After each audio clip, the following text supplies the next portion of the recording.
Okay, let's dive in. 3 Nephi chapter 11, verse 1. It begins by telling us that there's a great multitude of people gathered together round about the temple, which is in the land bountiful. So people in great numbers are gathering to come to the temple in the land bountiful. And this is following 3 Nephi chapter 8, 9, and 10, this great destruction, these events filled with darkness and destruction, and a lot of people died. So these survivors have now come to the temple in a great number. Notice what it tells us. They're marveling and wondering one with another, showing one to another the great and marvelous change which had taken place. I believe that they're talking about the change in the land and the buildings and the destruction and the things that are now looking different. But there's another change that's taken place. And it's not the specific focal point of verse 1, but for me, it's one of the most critical parts of verse 1. The greater change that's taken place is the change that's in their heart, not the change in the land, as great and marvelous as those changes may be in the physical world.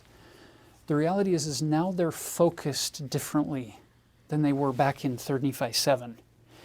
They're now focused on coming to the temple. They're focused on talking about Jesus Christ. Look at verse 2. They were also conversing about this Jesus Christ, of whom the sign had been given concerning his death.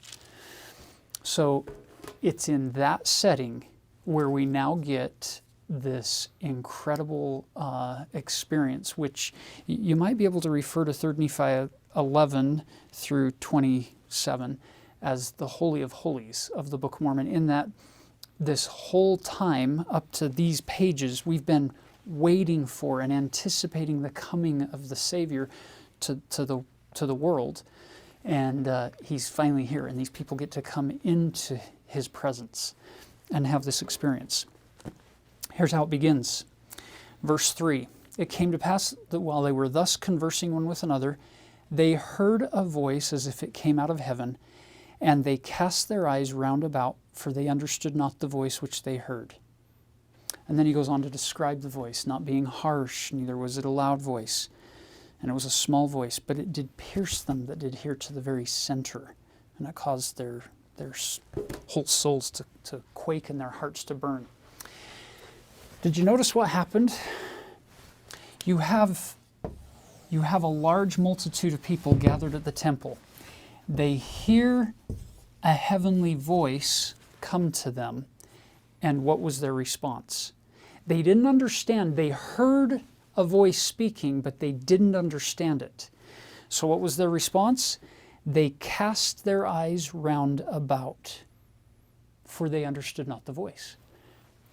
They're looking horizontally. They're scanning the crowd, probably with a confused look on their face, like, I'm hearing something, but I have no idea what it is. And I'm looking around this vast multitude horizontally, and what am I looking for? I'm looking for somebody who has a look of understanding, a look of recognition, a look of, hey, I know exactly what's being said. The reality is every one of those people in that great multitude is just as confused as everybody else in the multitude. They're all looking for answers horizontally when impressions have come vertically. You'll notice they're not looking up in verse 3. And so consequently, they end up just as confused at the end of verse 3 as they are at the beginning of verse 3. Now, it's easy for us to read the scripture like this and say, why are they doing that? Can't they figure this out? But be very careful when you point fingers of scorn or judgment into the past, or when you try to judge people in the past based on modern day standards or norms or societal perspectives. Because whenever you point a finger of scorn at somebody, you've probably heard this before, whenever you point a finger of scorn at somebody, you've got 3 pointing back at you. So look at verse 4. It came to pass that again they heard the voice, and they understood it not. These people aren't terribly different than we are today. We hear things, we get messages from heaven, and we don't understand them always at first. And instead of going to the source, our societal knee-jerk response is to do exactly what they did in verse 3, which is to look horizontally. We just don't do it quite as in person as they maybe are doing it in verse 3. We turn horizontally by grabbing things like Google or texting, or turning horizontally through digital means to see if somebody can tell me how to live my life or how to make sense of the confusion that I'm facing. I love this next verse because it shows me a pattern of what we can do better as a society, as a culture today, as individuals and as families. Look at verse 5. Look at the difference between verse 5 and those previous 2 attempts. And again, the third time they did hear the voice, and did open their ears to hear it, and their eyes were towards the sound thereof. Brothers and sisters, the voice didn't change. It's not as if God was speaking a foreign language in verse 1 or in verse 3 and 4 and then spoke their language in verse 5. God's saying the same thing in verse 3, 4, and 5 would be my assumption. The only thing that changed is they opened their ears to hear it, and they turned their eyes towards the sound thereof. They looked heavenward. They stopped relying on each other to interpret what it was that they were supposed to do, and they looked to God. And that's the only change. And now it says, behold, the third time they did understand the voice which they heard. And then he's going to tell you what it says here. Applying that to us today, brothers and sisters, is a really powerful principle.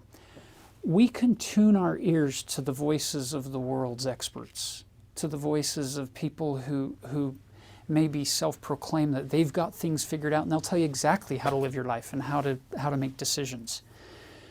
Or we can have our knee-jerk response be to tune our ear upward, open our ears to hear the words of the Lord, and to turn heavenward with our eyes and focus first there. That doesn't mean he's not going to inspire us to use horizontal sources. They have their place. It's just that we start by turning to God, looking to God, trusting in the Lord with all our heart, and leaning not on our own understanding and other people's understanding, or trusting in the arm of flesh.